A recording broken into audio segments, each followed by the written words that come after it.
Nerd Rage Renegades.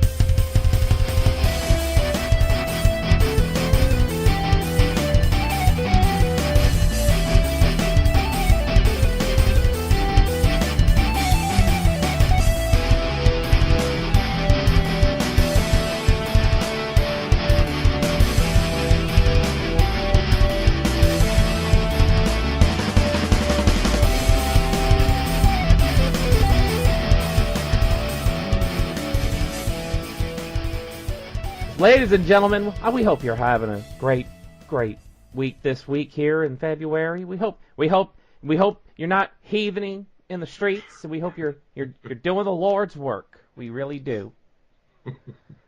You know, Chief, when the Lord is with you. Was it just like David in the briar patch, or David in the jungle? Surely, Chief, you remember Mary in the briar patch? What happened to her? Yeah. Surely you remember Joseph in the oasis? Daniel in the lion's den. And of course, you know the great story of Sodom and Grundy. Hey everybody, Nerd Rage Renegades here. Talking some Djibouti before we went on the air. Just having some fun recapping what they did this last week. It's been a great week for the Nerd Rage Renegades. We have watched some fantastic fucking movies. Oh man, we got some funny shit coming out soon. Oh god, some great movies. I got a shit ton of new old video games this past week because I found a new retro game store like 16 minutes from my house. So of course I had to go loot and plunder this week. Got my Swamp Thing Winter Special in the mail that I had to order because I forgot to put it on my actual hard copy pull list. So you got it. I do have it. I got it for Tom King. Tom King today told me that he would in fact sketch, even though he's not an artist, really. I don't know how good he is at art if he took his time, but he's been doing sketches on people's books that are these stick figure drawings on the covers. So I've actually got his confirmation that he will draw me a Val Kilmer as Batman fighting an ostrich. And I have to find that his first Batman story, I think, when he took over for Snyder. Have him draw that on it. It's congratulations to Black Panther breaking all sorts of box office records in its first weekend. I have not seen it yet, plan on it, but I don't. We said many times I don't go to the theaters the first weekend because I hate being in a crowded theater. I'd rather go later on where I can sit down and quiet with maybe like a couple other people, not like the full theater. Yeah. I want to go and enjoy it. I want to have like an empty seat next to me, at least one empty seat next to me. I want like an empty seat next to me, in front of me, and behind me. Yeah, just some solitude. No children with light up shoes. Yeah, I was justified, but yeah, I want to see. It doesn't surprise me that it's doing good. Like it's like if people I just know from my experience, I've liked Black Panther. Black Panther's been one of my favorite heroes since I was a little kid, like 4 or 5 years old, getting my first Marvel comics. Black Panther Cap team-ups were my favorite book at the time when I was really little. So I've loved Black Panther since I've been a really little kid, and I can't think that there's got to be you like Black Panther a lot. And I mean, it's like that. I knew that there would be a huge want of this when it was even announced, so it doesn't surprise me a bit because I know I wanted to see it for my whole life. Yeah. So see, and I love Black Panther because this movie establishes him and establishes Wakanda. Hopefully, Marvel will go the sensible route and introduce Atlantis and give us the Wakanda Atlantis war. That would be interesting. I'm just saying on the screen that would be interesting to see Namor against two kings. Namor versus I want to see. T'Challa. I would love to see Namor. I would like to see they'll never do this, but I would love to see Namor introduced somehow, and then somewhere down the line an original Defenders movie with Doctor Strange, the Hulk, and Namor, just the three of them, like the first 3 appearances where they was just when they came together. But now that the Defenders are so they're so nowadays people are synonymous are it's Daredevil and Jessica Jones and all them. That's what they think it is. It's not the Yeah, original well, that's why I Defenders. said they'll never do it because they'd probably confuse too many people Yeah. as to what's going. But then they did introduce the original Guardians and Guardians 2, so it was like who knows what the hell they're That's playing. true. I would like to see Namor come in and then maybe they do like a flashback with Cap to like the Invaders. Yeah, that would be kind of cool too. You have to get like with Namor and like the android Human Torch, The Hammond torch, yeah. Union Jack. Oh, Union Jack would be good. But yeah, Black Panther doing fantastic at the theaters. Of course, it sets up, the after credit. There's an after credit scene. We're not talking about it because Chief hasn't seen it. No spoilers here. Yeah, I haven't seen it. There's some setups there. So congratulations, all involved, the director, the cast, everybody involved in Black Panther. Congratulations, great job, and looking forward to what's coming next. I think what's next? Next is Infinity War. So yeah, Captain Marvel they're filming right now. So yeah, and I saw like set photos. Now I don't know if people are doctoring set photos. I saw the one where she's in green, where like the suit's kind of green, kind of like Marvel's.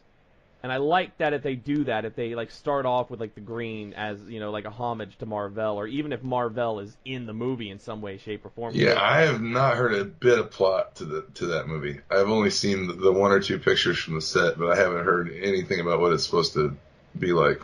See, and now this is what's going to be interesting with Captain Marvel is, are they gonna? I mean, what are they gonna do with her? Because you got to think Carol Danvers has so much history. Are they just gonna kind of like retcon her entire history, binary and Rogue stealing her powers, all that stuff?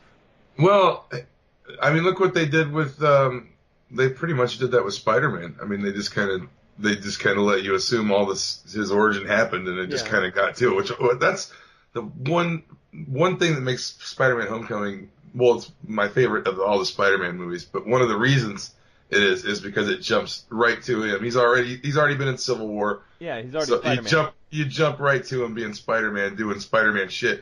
And he's man, that guy, that Tom Holland or whatever his name is, that kid is perfect Peter Parker. Like, he's got the personality right.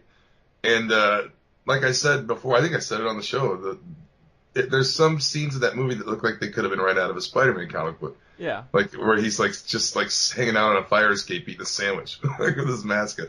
Like, that's the kind of scene you'd see a panel like that in Amazing Spider-Man. And see, one of the big complaints people had about Spider-Man: Homecoming was Aunt May, because it's Marissa Tomei. Now, me, as much as I love Spider-Man, I always had an issue with Aunt May being geriatric. It never made any sense. It never made Should have been sense his to me. great aunt at least. Yeah. Like, how old were his parents if that's, because Aunt May's what, his mom's sister? No. No, because their last name is Parker too, so that's his dad's brother, right? Yeah. So his dad's brother was Ben, married to Aunt May. But it's like, how old were his parents, and how old was Ben? That they're like geriatric when he's. It's like the sliding Marvel timeline, man. It's like, and that's what's weird about people not accepting that. It's like, because look how much shit there's. Stuff that I guarantee that something that somebody complained about that, I guarantee something they love's been retconned and changed from what it was originally, and they love it the way that it's been changed. And I love Marissa Tomei. I'm sorry, I love Marissa Tomei. It's a fucking non-issue. What I'm looking for in a Spider-Man movie is, did they get Spider-Man right? Yeah. Did they get the peripheral characters? As long as the peripheral characters are there and serve the function that they serve in the comic book, I don't really care what the fuck they do with them. Like, Ned Leeds is not a fat little kid in the comic books. No. So, I mean, I don't know about Ultimate. I didn't really read Ultimate Spider-Man. I read one issue. I didn't like it. Didn't he end up becoming like a villain, Ned Leeds? Didn't he become like one of the Hobgoblins? Or he was like hypnotized to believe he was the Hobgoblin. Yeah. It was like a false. It was like the what's his Roderick, whatever the King, whatever the fuck his name is. Yeah, Roderick King. He's the like set him up, like hypnotize him to like put on the suit and like take the fall or something. I mean, as far as casting goes in the Marvel movies, there's not one casting I looked at and said this blows. Everybody has pretty much been on point, fantastic. I mean, talking about Spider-Man, Michael Keaton was fucking amazing as Vulture. Yeah. Yeah, and they gave I liked his Vulture. Well, as you've said before, they gave Vulture more than he's just an old geriatric villain. They gave him more purpose, and the fact that they introduced damage control, you know, and all this other stuff that they introduced in that film, and with Time Daly. Shocker, I think Scorpion is in that one. Yeah, Gargan. They mentioned Gargan in there. Shocker. I mean, just so many villains that are gonna end up becoming. And I mean, I think they talked. Yeah, and it had a purpose to exist. Like in the Sony Spider-Man movies, it's like the villains just seem to pop up. Like they didn't really have any purpose to why they were there. Like Rhino in the second one. Like why the fuck was he introduced at all? I'm the Rhino. I'm the Rhino. I'm sorry, Paul Giamatti. I love Paul Giamatti, but I'm the Rhino. I stand behind him being Kolchak in a movie. I think he'd be good Kolchak. He would do good. But it's like, out of all the Spider-Man movies that they've done, I mean, now I loved Willem Dafoe as the Green Goblin, because I just think Willem Dafoe is, as much as people think he's hammy and he's corny and it's a Power Ranger, I like Willem Dafoe as a villain. He he was great. I don't have any problem with him. I just didn't like the design of this costume in that movie.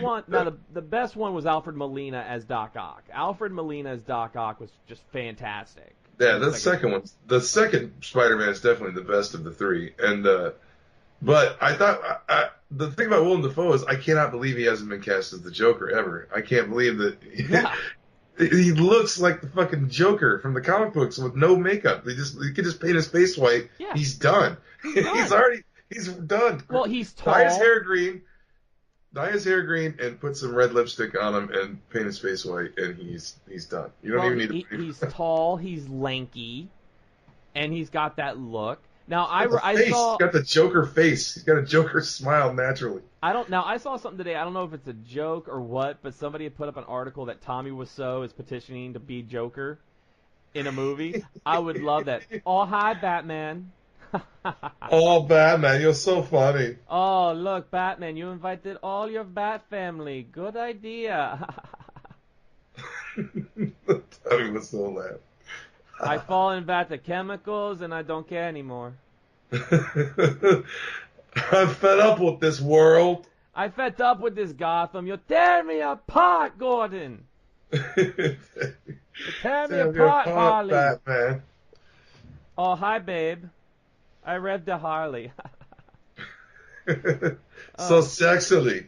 Oh, it's so good. Oh, I make love to Harley belly button. It's great. I make this laughing gas for you, Batman. Oh man, that would be. Of course, I think we do need to say that there's one person we would like cast in all these movies. In fact, every movie ever made across the spectrum of all film and time and space. Well, yeah, if you're talking about WARHAWK Tanzania. I'm talking about WARHAWK Tanzania. The baddest karate fighter of all time. Chief, you got to get your mind and your body. Can you dig? Got to have both. Got to have both, man. I'm not joining your pig. In my head, your story is fantastic, but in my heart, I know you speak the truth. So Chief gets a hold of me, and he's like, I have found the greatest movie of all time called Devil's Express on Prime, and we actually worked it out to where I now have Prime, and I was able to watch this film. And yes, it is like the greatest movie ever made. It's everything you could ever want in a movie. Oh yeah. And then we found out something interesting. Well, we should probably say that we recorded it once. We recorded the commentary. Yep. And it didn't turn out as good as we wanted because we had a tough time with the drift and the keeping the track straight. Yeah.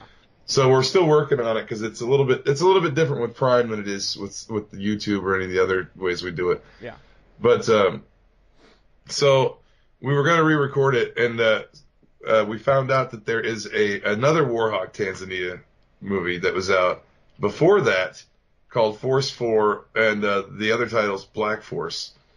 And it's 4 kung fu experts that are like a superhero team, like almost like the A-Team. and there's a stolen artifact, and they have to get it back. And there's just a shit ton of karate in it. But And we found out, great songs. yeah. Oh, the soundtrack is